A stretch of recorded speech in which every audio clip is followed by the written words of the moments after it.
Ich möchte gerne noch in eine Firma schauen, in der DNI, in der DNA verankert ist seit jeher. Auch das ist, glaube ich, da noch ein schöner Kontrast. I'm going to switch back to English now. We're going to look into a company that has had DNI from the very beginning, that DNI has literally driven this company and has been part of this company forever. And we're going to look into that company. The company is Mech Cosmetics, and we have Michel Mugnai here with us. Give it up for Michel.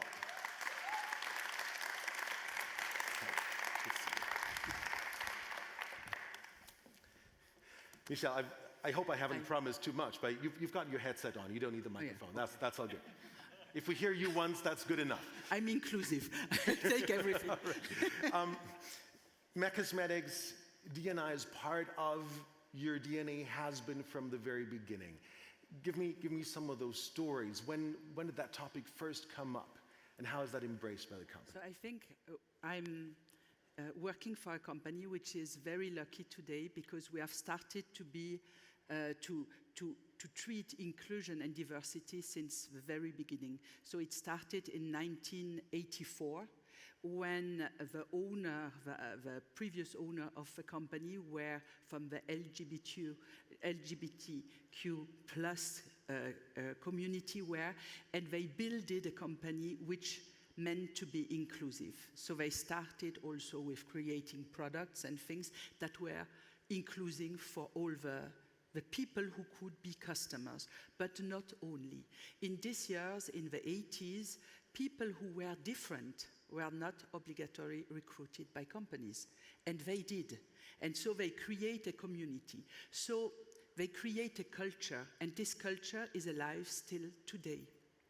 So it's not about building a culture within the company, but building the company out of and around that culture that they wanted to live in that spirit. And each and one working for this company has embraced this culture, and from at all levels of leadership worldwide, this is really something that the people live, and they do it with their heart. And you can feel it, it's totally authentic, and you never have a situation of discrimination. You don't even think about it.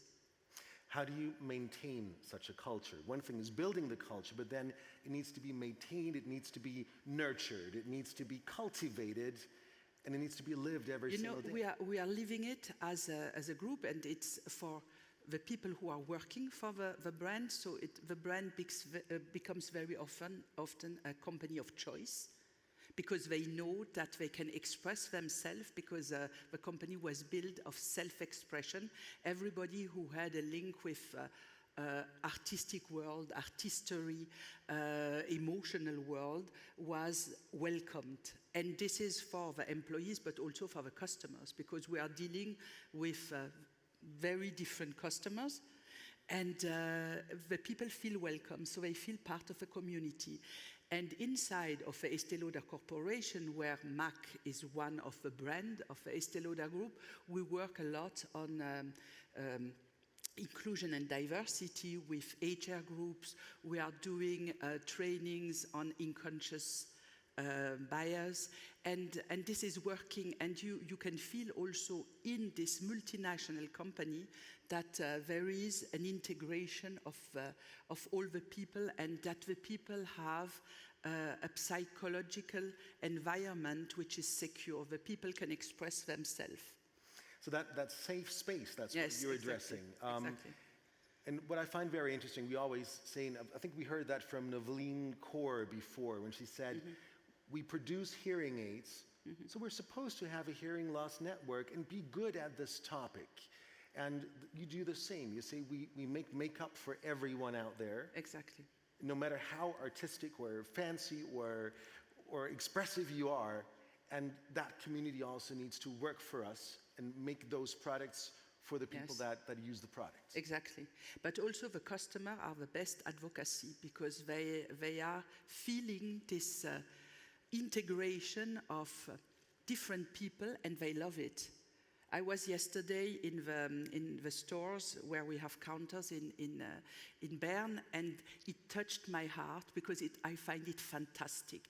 I came to Manor, and there was an Asian boy who had a fantastic makeup with lashes, with red lipstick. He was looking amazing.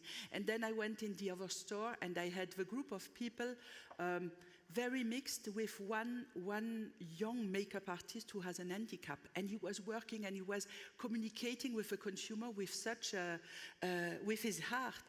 And it gave me a very nice feeling, because this is the Mac I know, this is the Mac I live, and it's nice to have in the countries this diversity, which is something which is not diversity. We don't speak about diversity. This is normality for us. As we were talking about labels before, I mean, that was a big question there. And now as you are mentioning that story of walking into the stores and what the people are like, they are themselves, they are authentic.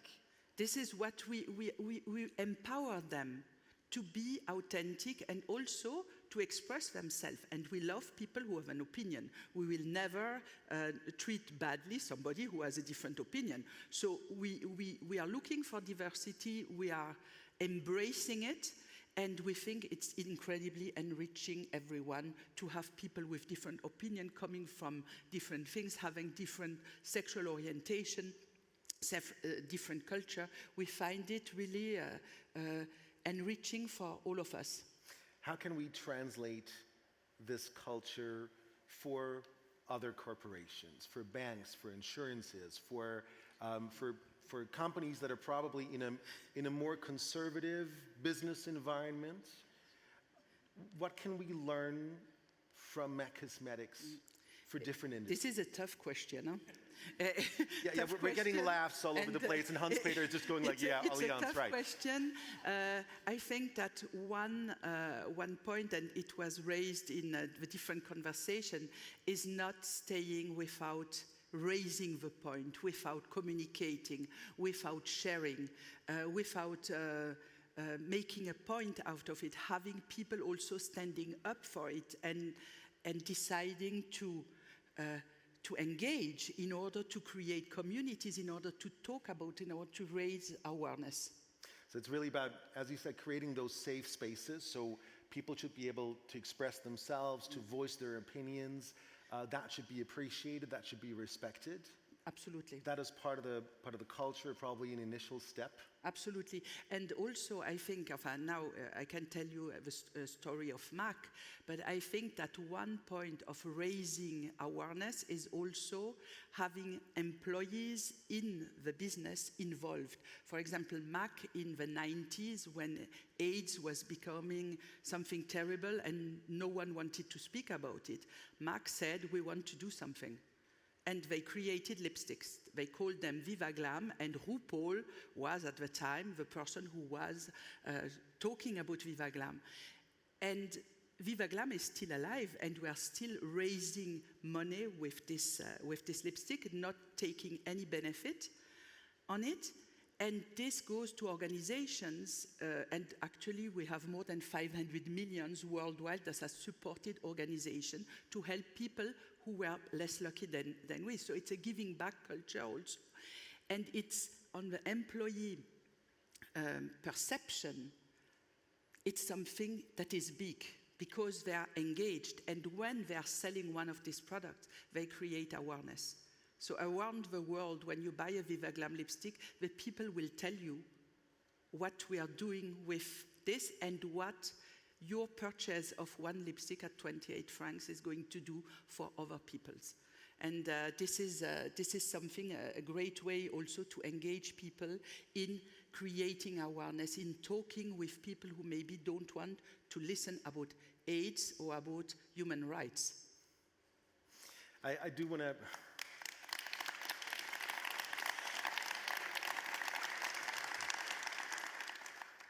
I just want to share a small story. I'm not supposed to do that as a moderator usually, but I do want to share that story. We were preparing for the Swiss Diversity Award night for tonight and coordinating lots of people, and Michelle called and she said, Stefan, if there's anything we can do to help, let me know. And I was like, well, we're just trying to get everything coordinated and so on. And she said, you know what, can we can we come and do everyone's makeup and everyone's hair and make sure people look great on stage? Can we come in and help and support? And I said, you would do that? She said, yes. I'll get my stylists, we'll get the makeup, we'll get it all done. We'll come to the auditorium, we'll make a huge setup downstairs.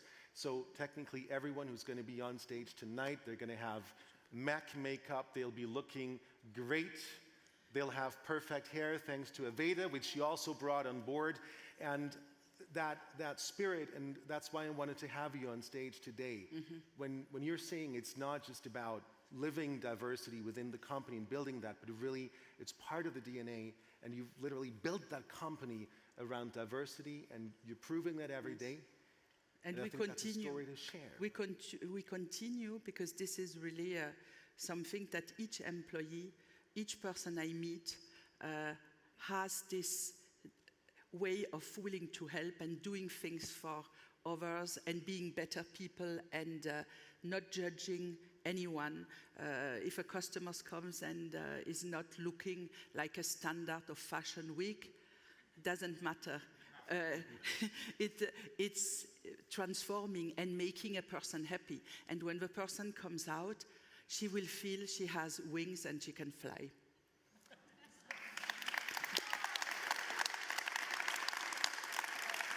That's what will happen with everyone who's on stage tonight. Thank you for your gratitude. Thank you for your support. Thank you for your generosity and for making all of this possible. MAC Cosmetics, Michelle Mugnai, thank you so much. Merci. One quick thing, I saw these